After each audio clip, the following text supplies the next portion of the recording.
நம்ம லைஃப்பும் ஒரு Google map மாதிரி தாங்க. நீங்கள் எப்போவாவது கார்லேயோ அல்லது பைக்லேயோ போகும்போது மேப்பை யூஸ் பண்ணியிருப்பீங்க.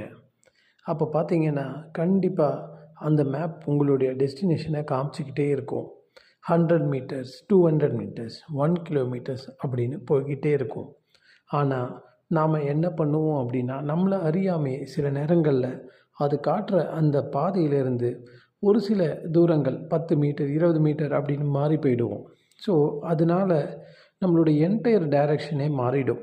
ஆனாலுமே கூகுள் மேப் என்ன பண்ணும் அப்படின்னு சொன்னால், நாம் போய் சேர வேண்டிய டெஸ்டினேஷனை மட்டும் காமிச்சிக்கிட்டே இருக்கும். அந்த பாதைகள் வேணால் மாறி இருக்கலாமே தவிர, அது நம்ம போக வேண்டிய டெஸ்டினேஷன் மாறாது. அந்த மாதிரி தாங்க நம்ம லைஃப்பும். நம்மளோட டெஸ்டினேஷன் என்னவோ அதை நம்ம கண்டிப்பாக அடைஞ்சே தீருவோம். நமக்குள்ளே இருக்கிற பர்ப்பஸும் நம்ம லைஃப்பில் நம்ம அடைய வேண்டிய இடத்தையும் நம்ம அடைஞ்சே தீருவோம்.